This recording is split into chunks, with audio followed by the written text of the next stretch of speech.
അപ്പോൾ ദൈവത്തിന് കർത്താവ് ഇവിടെ പറയുക, കർത്താവിന്റെ വചനം കേൾക്കേണ്ടതിന് ജനം ഇങ്ങനെ തിങ്ങിക്കൂടിക്കൊണ്ടിരിക്കുക. ജനം തിങ്ങിക്കൂടിക്കൊണ്ടിരിക്കുക എന്ന് പറഞ്ഞാൽ ഓരോരുത്തരായി ഓടി വന്നുകൊണ്ടിരിക്കുക. എന്തിന്? ദൈവത്തിന്റെ വചനം കേൾക്കേണ്ടതിന്. സ്തോത്രം. യേശുവിന്റെ വചനം കേൾക്കേണ്ടതിന് ജനം ഓടി വരുക. സ്തോത്രം. ആദ്യത്തെ ദൂതെന്ന് പറയുന്നത് വചനം. തിരുവെഴുത്ത് പറയുന്നു, ദൈവശക്തിയും തിരുവെഴുത്തും തിരിച്ചറിയായികയാൽ നിങ്ങൾ തെറ്റിപ്പോകുന്നു. അങ്ങനെയെങ്കിൽ തിരുവെഴുത്ത് പറയുമ്പോൾ അവിടെ ഓട്ടോമാറ്റിക്കലി സംഭവിക്കുന്ന ഒന്നാണ് ദൈവത്തിന്റെ ശക്തി. ദൈവത്തിന്റെ ശക്തി. തിരുവെഴുത്ത് കേൾക്കേണ്ടതിന് സ്തോത്രം പുരുഷാരം അവനോട് തിങ്ങിക്കൂടി എന്ന് പറഞ്ഞാൽ തിരുവെഴുത്ത് കേൾക്കുമ്പോൾ ആദ്യം സംഭവിക്കുന്ന ഒന്നാണ് ദൈവത്തിന്റെ ശക്തി. ദൈവത്തിന്റെ ശക്തി ചലിക്കുമ്പോൾ സ്തോത്രം, ദൈവത്തിന്റെ ശക്തി ചലിക്കുമ്പോൾ വിടുതൽ സംഭവിക്കും. ആദ്യത്തെ ദൂത് സ്തോത്രം, ദൈവത്തിന്റെ ശക്തി പ്രാപിക്കേണ്ടതിന് ജനം. ആമേൻ. അപ്പോ ജനത്തിനറിയാം യേശു എവിടെ കൂടിയാലും ആമേൻ അവിടെ ശക്തി ചലിക്കും. ദൈവത്തിന്റെ ശക്തി ചലിക്കും. ദൈവത്തിന്റെ ശക്തി ചലിക്കുമ്പോൾ ആമേൻ ഇന്നു വരെ കാണാത്തത് നമ്മൾ കണ്ണുകൊണ്ട് കാണുവാനിടയായി തീരും. നമ്മൾ ഇവിടെ ഇങ്ങനെ വരുന്നത് സ്തോത്രം, ഇത് പട്ടാളച്ചിട്ടെ ആമേൻ സ്ഥലമാണ്, ആലയം നിശ്ചയമാണ്. പക്ഷെ നമ്മൾ ഇവിടെ വരുന്നത് അവൻ വെറുതെ കൈയടിച്ചു പോയി ദൈവത്തിന്റെ മുമ്പിൽ അവൻ ഒരു ചടങ്ങായിട്ട് നടത്തുന്നതിനല്ല. നമ്മൾ ജീവനുള്ള ദൈവത്തെയാണ് നമ്മൾ എന്ത് ചെയ്യുന്നത്?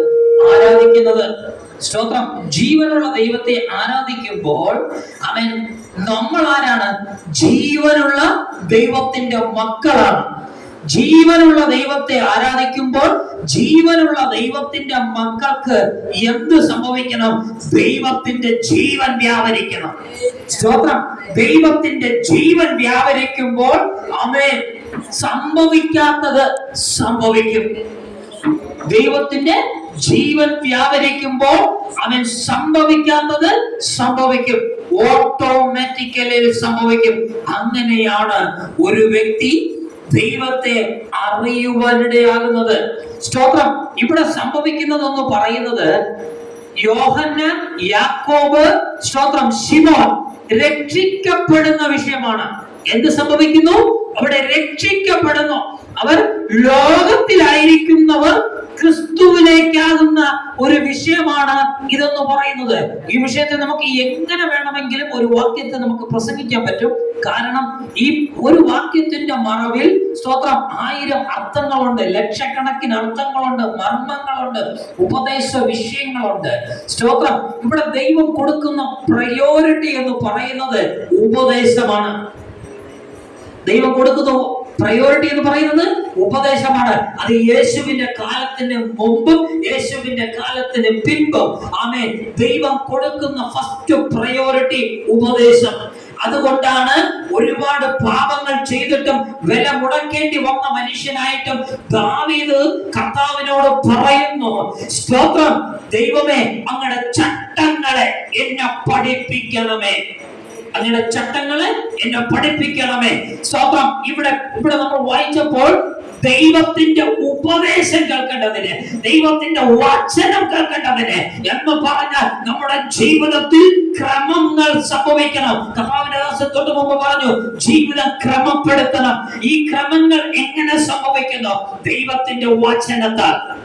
ദൈവത്തിന്റെ വചനത്താൽ. നമ്മൾ ഈ സെക്രട്ടേറിയറ്റ്, നിയമസഭാ മന്ദിരം, ഇങ്ങനെയുള്ള സ്ഥലങ്ങളിലൊക്കെ കഴിച്ചു വെള്ളം കുടിച്ച് ജീവിക്കുന്ന സാധാരണ മനുഷ്യനായ ഒരു മുഖ്യമന്ത്രിയെ കാണുവാൻ സർവശക്തനായ ദൈവത്തിന്റെ മുമ്പിൽ അത് എത്ര അധികം ഉണ്ടാകും? സ്തോത്രം. എത്രയധികം അത് ഉണ്ടാകും. സ്തോത്രം. ദൈവത്തിന്റെ മുമ്പിൽ ആമേൻ നമ്മൾ ഭയത്തോടെ ജീവിക്കണം. ദൈവത്തിന്റെ മുമ്പിൽ ഭയത്തോടെ, സന്തോഷത്തോടെ, സമാധാനത്തോടെ ജീവിക്കണം. ദൈവത്തെ ഭയപ്പെടേണ്ടത് ദൈവം അവിടെ നിൽപ്പുണ്ട്, ദൈവം ഇവിടെ ഇരിപ്പുണ്ട്, ഇപ്പൊ അടിക്കും ചവിട്ടും കുത്തും, ഇങ്ങനെയല്ല ദൈവത്തെ ഭയപ്പെടുന്നത്. ഇത് ലോകത്തിന്റെ ഭയം. ദൈവത്തെ ഭയപ്പെടേണ്ടത് നമ്മളെ ദൈവം കണ്ടു. ദൈവം നമ്മളെ കണ്ടു. സ്തോത്രം. ദൈവം നമ്മളെ കണ്ടെങ്കിൽ നമുക്ക് എന്തു വേണം? ആ ദൈവത്തെ നമുക്ക് ആവശ്യമുണ്ട്. ദൈവം നമ്മളെ കണ്ടത് കൊണ്ടാണ് ഇന്ന് നമ്മൾ ഇവിടെ ആയിരിക്കുന്നത്. അങ്ങനെ നമ്മൾ ആയിരിക്കുമ്പോൾ ആ ദൈവത്തെ നമുക്ക് എന്ത് വേണം? ആ ദൈവത്തെ ഹൃദയം കൊണ്ട് നമ്മൾ സ്വീകരിച്ചു. ആമേൻ. ആ ദൈവത്തിനെ പറ്റിയിരിക്കുന്നു. സ്തോത്രം. അങ്ങനെ ഇരിക്കുമ്പോൾ സ്തോത്രം, നമ്മൾ ആദ്യം പാലിക്കേണ്ടത്, നമ്മൾ ആദ്യം ചിന്തിക്കേണ്ട ഒരു വിഷയമാണ്, കർത്താവേ, എന്നും അങ്ങയുടെ കൂടെ ആയിരിക്കുവാൻ, അങ്ങയോടെ ഒപ്പമായിരിക്കുവാൻ ഞാൻ എന്ത് ചെയ്യണം? ഞാൻ എന്ത് ചെയ്യണം? എന്റെ ദൈവത്തിന്റെ കൂടെ എനിക്ക് നടക്കണം. എന്നും എന്റെ ദൈവത്തിന്റെ കൂടെ എനിക്ക് നടക്കണം. എന്റെ ദൈവത്തിന്റെ ഒപ്പമായിരിക്കണം. എന്റെ ദൈവത്തിന്റെ കരങ്ങളിലുള്ള വിടുതലെല്ലാം എനിക്ക് വേണം. എന്റെ ദൈവത്തിന്റെ ഇഷ്ടപ്രകാരം എനിക്ക് ജീവിക്കണം. ഈ ഭൂമിയിലെ ജീവവാസം കഴിഞ്ഞിട്ട്, ഈ ഭൂമിയിലെ വാസം കഴിഞ്ഞിട്ട്, ഇവിടെ നമ്മൾ പരദേശികളായിരിക്കുന്ന നമ്മൾ ഒരു ദിവസം നമ്മൾ ഈ ഭൂമി വിടേണ്ടി വരും. ആ ഭൂമി വിടുമ്പോൾ അതിന് അപ്പുറവും ദൈവം ഒരു സിസ്റ്റം വെച്ചിട്ടുണ്ട്, ദൈവം ഒരു സ്ഥലം വെച്ചിട്ടുണ്ട്. അവിടെ ഞങ്ങൾക്ക് എത്തണം. അതിന് വേണ്ടി ഇന്ന് ഞാൻ എന്ത് ചെയ്യണം? ഇതാണ് വ്യക്തിപരമായി ഒരു മനുഷ്യൻ ദൈവത്തോട് സംസാരിക്കേണ്ടത്. സ്തോത്രം. ഈ സഹോദരി ആയിരിക്കുന്നു ആദ്യം കാണുമ്പോൾ വളരെ കണ്ണീരോടെ ആയിരുന്നു. പക്ഷെ ഇന്ന് ആ കണ്ണുകളിൽ കണ്ണീര് അവൻ കാണാൻ കഴിയുന്നില്ല. അത് മറ്റൊന്നും കൊണ്ടല്ല, എന്റെ ദൈവത്തിന്റെ സ്നേഹം നിമിത്തമാണ്. എന്നെ യേശു സ്നേഹിക്കുന്നതിന്റെ അടയാളമാണ്. ഇന്ന് മകനെ വിളിച്ചു കൊണ്ടുവന്ന് പുറത്തിറക്കും. എന്റെ യേശു എന്റെ കൂടെയുണ്ട്. സാഹചര്യം നോക്കുമ്പോൾ കൊടുക്കാൻ കാശില്ല. സ്തോത്രം. വക്കീൽ ഫീസ് ഇല്ല. അവൻ എന്തു ചെയ്യുമെന്ന് അറിയത്തില്ല. സഹായിക്കാൻ ആളില്ല. പക്ഷെ ഒന്ന് പറ, എന്നെ സഹായിക്കുവാനും എന്നെ രക്ഷിക്കുവാനും എനിക്കൊരു ദൈവമുണ്ട്. സ്തോത്രം. ആ ദൈവത്തിന്റെ കരങ്ങളിൽ കൊടുത്തിട്ട്, ആ ദൈവത്തിന് നന്ദി പറഞ്ഞുകൊണ്ട്, സ്തോത്രം ചെയ്തുകൊണ്ട്, ഇവിടെ നിന്ന് അവനായിരിക്കുന്ന സ്ഥലം വരെ ആമേൻ സ്തോത്രം പറഞ്ഞുകൊണ്ട് പോ. അവനോട് പറ, നീ കഠിനമായി പറ, യേശുവിന്റെ നാമം നിമിത്തം നീ പുറത്തു വരും. യേശുവിന്റെ നാമം നിമിത്തം നീ പുറത്തു വരും. എന്റെ യേശു നിന്നെ വിടുവിക്കും. നീ നാവ് കൊണ്ട് ഏറ്റുപറ. അടുത്ത ദിവസം നിന്നെ ദൈവം പുറത്തിറക്കും. സ്തോത്രം. നീ സാഹചര്യത്തെ നോക്കരുത്. അകത്തായിരുന്ന ശിമോൻ ഒന്നറിയാം, ഞാൻ വിളിക്കുന്ന ദൈവം, ഞാൻ എന്റെ ദൈവത്തിന്റെ ഭക്തനാണ്. അവൻ സർവത്തിന്റെ ഉടയവൻ, എന്റെ അപ്പനാ. അവൻ ഈ പത്രോസിനറിയാം. സ്തോത്രം. ഈ പത്രോസ് ഈ വേദഭാഗം വായിക്കുമ്പോൾ രക്ഷിക്കപ്പെട്ടിട്ടില്ല. ഈ പത്രോസ് രക്ഷിക്കപ്പെട്ടിട്ടില്ല. കർത്താവിനെ അറിയുന്നതേ ഉള്ളൂ. പക്ഷേ ഈ പത്രോസിന്റെ അടുക്കൽ വരുന്നതിന് മുമ്പേ യേശു ചെയ്തൊരു പ്രവൃത്തിയാണ് വെളിപ്പാട്. വെളിപ്പാട് വരുന്ന ദൈവത്തെ അന്വേഷിച്ചു വരുന്ന എല്ലാ ജനത്തിന്റെ മേലും കർത്താവിന്റെ വെളിപ്പാടിനെ പകരുക. യേശുവിന്റെ വെളിപ്പാടിനെ പകരുക. എന്നിട്ട് അവരെ കൊണ്ട് തന്നെ അത് ചെയ്യിക്കുകയാണ്. അതിന്റെ ആദ്യം സംഭവിച്ചത്, ജനം യേശുവിന്റെ അടുക്കൽ വന്നു എന്ന് പറഞ്ഞാൽ എന്തിനാ? വചനം കേൾക്കുവാൻ. അവർക്കൊന്നറിയാം, വചനം കേട്ട് കഴിയുമ്പോൾ അടുത്ത ഒരു ക്രിയേഷൻ സംഭവിക്കും, വിടുതൽ എന്ന് പറഞ്ഞാൽ എനിക്ക് ഇന്ന് ആവശ്യമുള്ള വിടുതൽ എന്റെ യേശുവിന്റെ പക്കലുണ്ട്. അവൻ അതുകൊണ്ട് എന്റെ ദൈവത്തിന്റെ വചനം കേൾക്കുവാൻ ഞാൻ എന്റെ ദൈവത്തിന്റെ സന്നിധിയിൽ ആയിരിക്കുന്നു. എന്റെ ദൈവം എന്നെ വിടുവിക്കും. ആദ്യത്തെ വെളിപ്പാട് യേശു കൈമാറിയത് ജനം അറിഞ്ഞില്ല, ശിമോൻ അറിഞ്ഞില്ല, യോഹന്നാൻ അറിഞ്ഞില്ല, സബദി മക്കൾ അറിഞ്ഞില്ല. സ്തോത്രം. രണ്ടാമത്തേത്, കർത്താവിന് ഒത്തിരി പടകുകൾ അവിടെ ഉണ്ട്. പക്ഷേ യേശു കയറിയത് ശിമോന്റെ പടകില. യേശുവിന് വഴി തെറ്റത്തില്ല, യേശുവിന് തെറ്റത്തില്ല. മനുഷ്യന് തെറ്റും, ദൈവത്തിന് തെറ്റത്തില്ല. യേശു കയറിയ പടക് ശിമോന്റെ പടക്. സ്തോത്രം. യേശു വന്നത് ആമേൻ ഈ ഭൂമിയിലെ സകല ജനവും ആമേൻ വിടുതൽ അനുഭവിച്ച് ഇവരെല്ലാരും ഉടലോടെ സ്വർഗത്തിൽ എടുക്കുമെന്ന് കർത്താവിന് അറിയാം. അങ്ങനെ ഒന്നും സംഭവിക്കാൻ പോകുന്നില്ല. ദൈവത്തിന്റെ നന്മ മാത്രം ആഗ്രഹിക്കുന്നവരുമുണ്ട്, നന്മയോടൊപ്പം അവൻ ദൈവരാജ്യം ആഗ്രഹിക്കുന്നവരുമുണ്ട്. കർത്താവിനറിയാം ആര് നിൽക്കും, ദൈവത്തിന് അറിയാം ആര് നിൽക്കും. എത്ര 1000 ജനമുണ്ടായിട്ടും ദൈവം കണ്ടത് ശിമോനെയാണ്. ദൈവം കണ്ടത് ശിമോനെയാണ്. അവൻ ദൈവത്തിന് ആവശ്യമുള്ളവനെ, ദൈവത്തിന്റെ രാജ്യത്തെ അന്വേഷിക്കുന്നവനെ ദൈവത്തിനറിയാം. സ്തോത്രം. ദൈവത്തിന് തെറ്റത്തില്ല. ദൈവം ശിമോന്റെ പടകിൽ കയറി. സ്തോത്രം. ശിമോൻ അവിടെ വിളിച്ച ആ പേര്, ആ വാക്കിന്റെ അർത്ഥം നാഥ എന്നാണ്. നാഥൻ എന്ന് പറഞ്ഞാൽ താങ്ങുന്നവൻ എന്നാണ്. നാഥൻ എന്ന് പറഞ്ഞാൽ താങ്ങുന്നവൻ, കരുതുന്നവൻ. സ്തോത്രം. ഒരു അധികാരമുള്ളവൻ. സ്തോത്രം എന്നാണ് അതിന്റെ അർത്ഥം. അപ്പൊ യേശു ദൈവമായിട്ടല്ല ശിമോന്റെ അടുക്കലോ മറ്റുള്ള മനുഷ്യന്റെ അടുക്കലോ നിൽക്കുന്നത്. യേശു ഒരു വെറും മനുഷ്യനായിട്ടാണ് നിൽക്കുന്നത്. എന്നിട്ടും അവൻ ശിമോന്റെ ഉള്ളിൽ ഈ വെളിപ്പാട് പകർന്ന ദൈവത്തെ ഒന്ന് ഓർത്തു നോക്കിയേ. സ്തോത്രം. ആ വെളിപ്പാടിനാൽ ആമേൻ ശിമോൻ അറിയാം ഈ വന്നിരിക്കുന്ന മനുഷ്യൻ നിസ്സാരനല്ല. ഈ വന്നിരിക്കുന്ന മനുഷ്യൻ നിസ്സാര മനുഷ്യനല്ല. അവന് വെറുമൊരു നിസ്സാര മനുഷ്യനല്ല. ഇവനിൽ എന്തോ ഒരു പ്രത്യേകതയുണ്ട്. ഇവന് എന്തോ ഒരു പ്രത്യേകതയുണ്ട്. ശിമോനെ കുറിച്ച് ചിന്തിച്ചാൽ നമുക്കറിയാം, ശിമോൻ വളരെ ധൈര്യശാലിയായ ഒരു മനുഷ്യനാണ്. ഒരുത്തരെ വെട്ടാനും തല്ലാനും കൊല്ലാനും ഒന്നും പത്രോസിനൊരു പേടിയുള്ള മനുഷ്യനുമല്ല, ആരോഗ്യമുള്ള മനുഷ്യനാണ്. പത്രോസിനെ കുറിച്ച് നമ്മൾ പഠിക്കുമ്പോൾ തിരുവഴുത്തിൽ കാണാൻ കഴിയുന്നത്. അങ്ങനെയുള്ള ഒരു പത്രോസ് സാധാരണ ഒരു മനുഷ്യനായ യേശുവിനോട് പറയുക, എന്ത് പറയുക? താഴ്മ.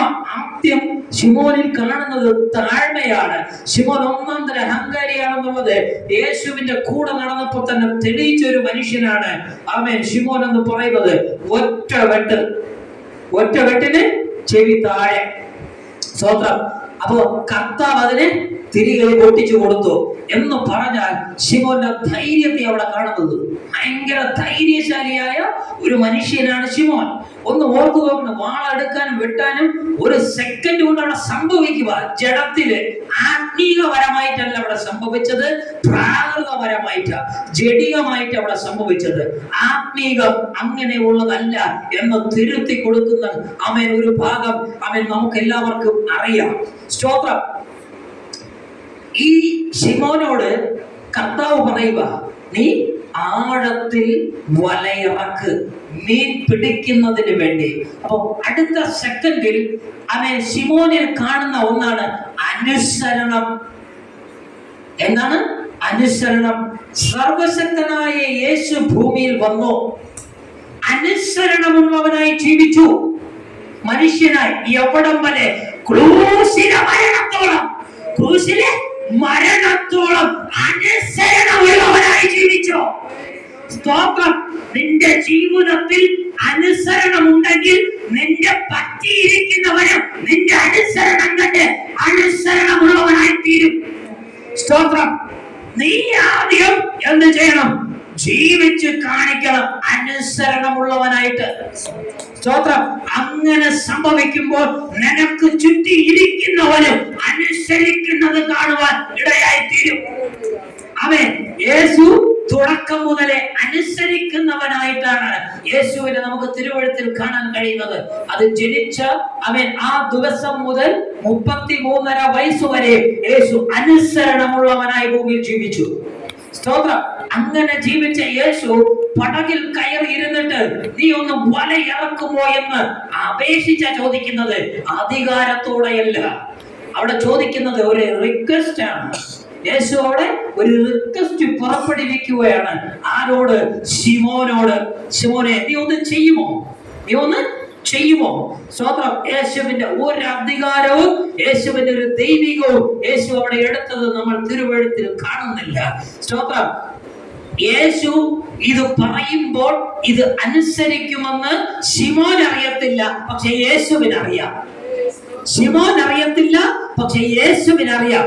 ഇതറിയുന്ന യേശു അവൻ ആരോടാ പറയുന്നത്? ധൈര്യത്തോടെ ശിമോനോട്, ശിമോനെ നീ ഇത് ചെയ്യ, നീ ഇത് ചെയ്യ. സ്തോത്രം. ശിമോൻ ഇത് ചെയ്ത ശിമോൻ, അവൻ ശിമോനോട് ഒപ്പം ആരിൽ നിന്ന്? സെബദി മക്കളിൽ നിന്ന് എന്ന് പറഞ്ഞാൽ വെളിപ്പാട് പകർന്ന രണ്ടുപേരും ശിമോന് ഒപ്പം നിന്നു. അങ്ങനെയെങ്കിൽ ഇന്ന് പകൽ ദൈവത്തിന്റെ വചനത്തിന്റെ ശക്തിയെ തിരിച്ചറിയുന്ന നിങ്ങൾ ദൈവത്തിന്റെ ഒപ്പം നിന്നാൽ അവൻ നിന്റെ കൂടെ വയ്ക്കുന്നവരും അവനൊപ്പം ദൈവത്തിന്റെ കൂടെ, എന്റെ യേശുവിന്റെ കൂടെ ഇന്ന് പകൽ ആത്മാവിൽ ഭൂമി പറയുകയാ. നീ ദൈവത്തിന് വേണ്ടി നിൽക്കാൻ തയ്യാറായാൽ അവൻ നിന്റെ കൂടെയുള്ളവരും, സ്തോത്രം, നിന്റെ കൂടെയുള്ളവരും എന്റെ ദൈവത്തെ അനുസരിക്കുവാൻ തയ്യാറാണ്.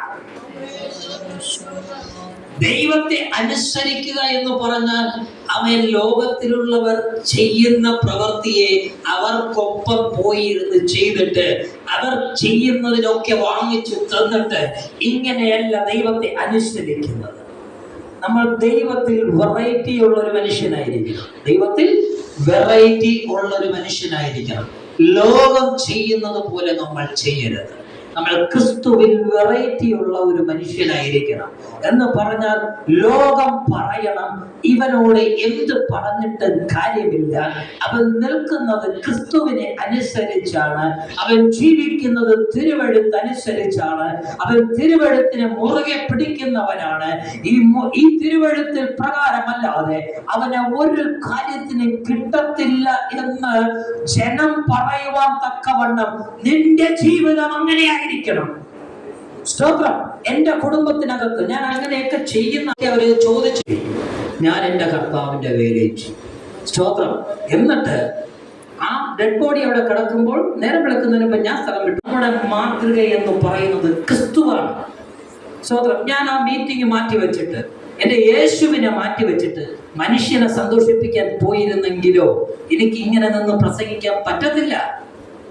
യേശുവിനെ ഇങ്ങനെ നിന്ന് പ്രസംഗിക്കാൻ പറ്റത്തില്ല. കാരണം ഞാൻ പ്രസംഗിച്ചുകൊണ്ടിരിക്കുമ്പോൾ തന്നെ എന്റെ ഹൃദയത്തിൽ വരും, നീ അന്ന് മരിച്ചവരെ കിടന്നപ്പോൾ നീ എന്റെ യേശുവിന്റെ മീറ്റിംഗ് മാറ്റി വെച്ചിട്ട് പോയവനല്ലേ, നീ കൂടുതൽ ഡയലോഗൊന്നും അടിക്കണ്ട എന്ന് എന്റെ ഹൃദയം എന്നോട് സംസാരിക്കും.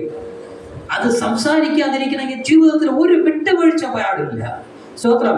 എൻ്റെ അമ്മ, ഞാൻ ഒരിക്കൽ ഇവിടെ പ്രസംഗിച്ചായിരിക്കാം, മനുഷ്യനോട് പറയുന്ന സംസാരമായിരിക്കാം, ചെയ്യുന്ന പ്രവൃത്തിയായിരിക്കാം, മേടിക്കുന്ന കാശായിരിക്കാം, എന്തുമാകാം, പാപം തന്നെയാണ്. സ്തോത്രം. അതുകൊണ്ട് ഞാൻ അവിടെയും വിട്ടുവീഴ്ചയില്ല. അമ്മ എന്നൊരു പരിഗണന അവിടെ ഇല്ല. അപ്പോൾ അനുസരിക്കുവാൻ ശിമോൻ ആദ്യം മനസ്സ് കാണിച്ചു.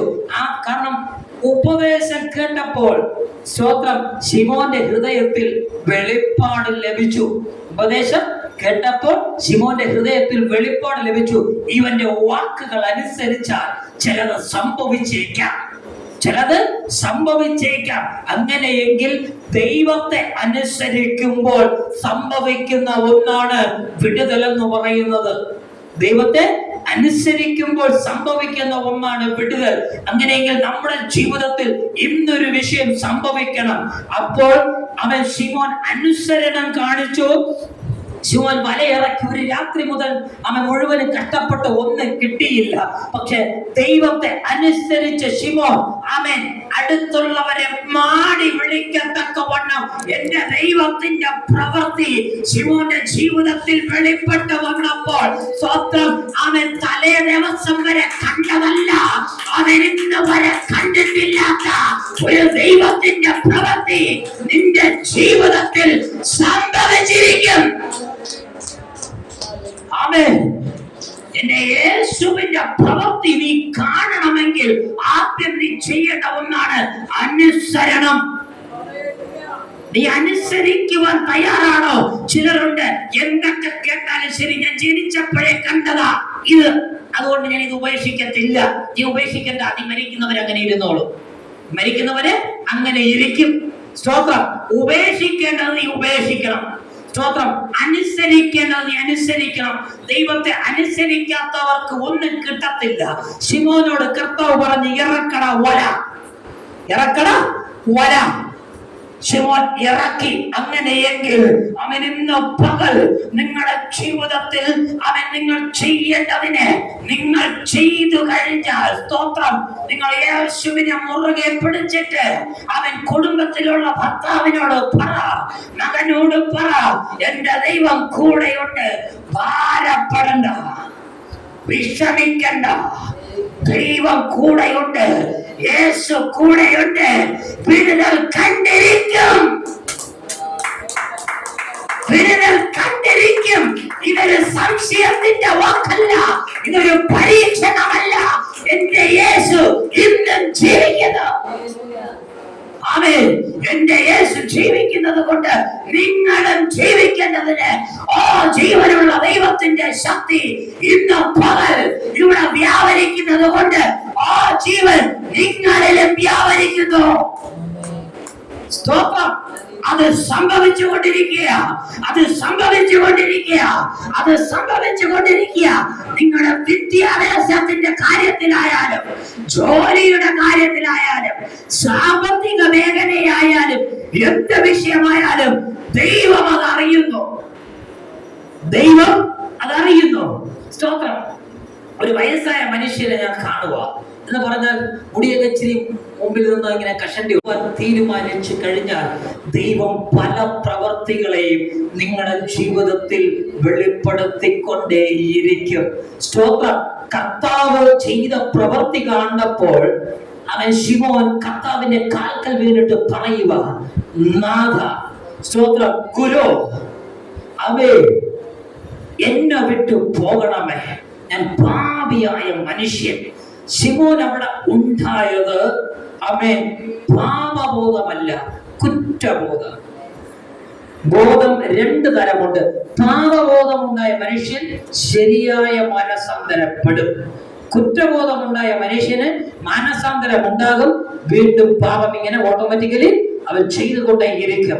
ശിമോൻ അന്ന് സംഭവിച്ചതല്ല പാപബോധം. പാപബോധം സംഭവിക്കുന്നത് കാൽവരി ക്രൂശിൽ യേശു ചെല്ലുന്നതിന് മുമ്പ് ശിമോൻ പറഞ്ഞു, എന്റെ ദൈവത്തോട് ഞാൻ ചെയ്ത പാപം. അന്നാണ് ശിമോൻ മാറി പത്രോസ് ആകുന്നത്. ശരിയായ പാപബോധം ഈ ശിമോന്റെ ഹൃദയത്തിനുള്ളിൽ സംഭവിക്കുന്നത്. അങ്ങനെയെങ്കിൽ അവൻ കുറ്റബോധമുള്ളവരായിരിക്കരുത്, പാപബോധമുള്ളവരായിരിക്കണം. സ്തോത്രം. പാപബോധം നിങ്ങളിൽ വരുമ്പോൾ അവൻ ഓട്ടോമാറ്റിക്കലി സംഭവിക്കും. നിൽക്കുന്നത് എവിടെയാണെന്ന്, ചെയ്യുന്ന പ്രവൃത്തി എന്താണെന്ന് അവൻ നമ്മളെ തന്നെ പരിശോധിക്കും. കർത്താവ് എന്നിട്ടും പറയുക, ശിമോനിൽ ശരിയായ രൂപാന്തരം സംഭവിച്ചിട്ടില്ലെന്ന് കർത്താവിനറിയാം, ഇവൻ വാളെടുക്കുമെന്ന് യേശുവിന് അറിയാം. എന്നിട്ടും കർത്താവ് അവൻ മുഖപക്ഷം നോക്കാതെ അവന്റെ ഹൃദയത്തെ നോക്കി, അവൻ അനുസരണത്തെ നോക്കി കർത്താവ് പറയാൻ, നീ പേടിക്കണ്ട, നീ ഭയപ്പെടണ്ട, ഇന്നു മുതൽ നീ മനുഷ്യനെ പിടിക്കുന്നവനാകും. ദൈവം പറഞ്ഞാൽ അങ്ങനെ തന്നെ, കർത്താവ് പറഞ്ഞെങ്കിൽ അത് അങ്ങനെ തന്നെ. അങ്ങനെയെങ്കിൽ ഇന്ന് പകൽ ദൈവം ഇടപെട്ടെന്ന് വിശ്വസിക്കുന്നവരുണ്ടെങ്കിൽ നിങ്ങൾ ആമേൻ പറഞ്ഞ് സ്തോത്രം ചെയ്ത് ദൈവത്തിന്റെ സന്നദ്ധിയിൽ നിങ്ങളൊരു പൊട്ടനെ പോലെ ദൈവത്തെ ആരാധിക്കുവാൻ തയ്യാറായാൽ ദൈവം നിങ്ങളുടെ ജീവിതത്തിന്റെ വഴിത്തിരിവിന്നും മാറ്റിയിരിക്കും. അത് നിശ്ചയം. എന്റെ ദൈവത്തെ സംശയിക്കരുത്. എന്റെ ദൈവം അത് ചെയ്തിരിക്കും. എന്റെ ദൈവം സർവശക്തനാണ്. അവൻ ഈ അഖിലാണ്ടത്തിന്റെ ഉടയവനാണ്. അവൻ ആകാശത്തെയും ഭൂമിയെയും സ്വർഗത്തെ സൃഷ്ടിച്ചവനാ. ഈ പ്രപഞ്ചത്തിന്റെ ഉടയവനാ. എന്റെ ദൈവം അത് ചെയ്യും. നിങ്ങൾ എന്റെ ദൈവത്തെ അവൻ ഒരു പൊട്ടനെ പോലെ വിശ്വസിച്ച് മുമ്പോട്ട് പോക്കോ. ഇന്നും പകൽ ഇവിടെ ഇരിക്കുന്നവരുടെ ജീവിതത്തെ ദൈവം മാറ്റിമറിക്കാൻ പോകുക. നാളെയല്ല, ഇന്ന് സംഭവിക്കും. അവനിൽ വിശ്വസിച്ച് ഒരു പൊട്ടനെ പോലെ മടങ്ങി പോകുന്നവരുടെ ജീവിതത്തിൽ വീട്ടിൽ കാണാൻ പോകുന്ന വിടുതല് നിങ്ങളുടെ ഹൃദയത്തിൽ ഇരിക്കുന്നതല്ല, മറിച്ച് ദൈവം ചിലത് ചെയ്യാൻ പോകുകയാ. അവൻ ഇനി അങ്ങോട്ടില്ല. അവൻ എന്റെ തീരുമാനം ഇങ്ങനെയാ കഷ്ടതയാണ് എന്ന് പറഞ്ഞ് കടും കട്ടിയായിരിക്കുന്ന ചിലതിനെ ദൈവം തൊടാൻ പോകുകയാ. ദൈവത്തിന്റെ വഴിയിലേക്ക് ദൈവം തിരിക്കാൻ പോകുകയാ. അവൻ നിങ്ങൾ അത് കണ്ടുകൊണ്ട് കണ്ടിരിക്കും. ആമേൻ. ദൈവം അത് ചെയ്തിരിക്കുന്നു. ദൈവം അത് ചെയ്ത് കഴിഞ്ഞു. ഞാൻ വിശ്വസിച്ചിരിക്കുന്നു. ശക്തി എന്ന് പറയുന്നത് നിങ്ങൾ ചിന്തിക്കുന്നതല്ല. അങ്ങനെയെങ്കിൽ നിങ്ങളുടെ വിശ്വാസം വർദ്ധിക്കട്ടെ, വിശ്വാസം വർദ്ധിക്കട്ടെ. ആമേൻ. വിശ്വസിച്ച് സ്തോത്രം ചെയ്തുകൊണ്ടിരിക്കുമ്പോൾ തന്നെ നിങ്ങളുടെ ജീവിതത്തിൽ ആവശ്യമുണ്ടിരിക്കുന്നെന്ന് ആമേൻ കണ്ടുകൊണ്ട് കാണാം. ഈ കണ്ണുകൊണ്ടല്ല, അകത്തെ കണ്ടുകൊണ്ട് സ്തോത്രം ചെയ്ത് മുമ്പോട്ട് പോകണം. അങ്ങനെയെങ്കിൽ ആമേൻ വചനത്തിന്റെ ശക്തി ആമേൻ നിങ്ങളുടെ ജീവിതത്തിൽ നിങ്ങൾ നടന്നു പോകുമ്പോൾ, നിങ്ങൾ ഇരിക്കുമ്പോൾ, നിങ്ങൾ ഉറങ്ങുമ്പോൾ ഇത് സംഭവിച്ചു കൊണ്ടേയിരിക്കും. സ്തോത്രം. ഒരു സെക്കൻഡ് പോലും ഈ ദൈവശക്തി നിങ്ങളെ വിട്ടു പോകത്തില്ല. നിങ്ങൾ അനുസരണമുള്ളവരായിരിക്കണം.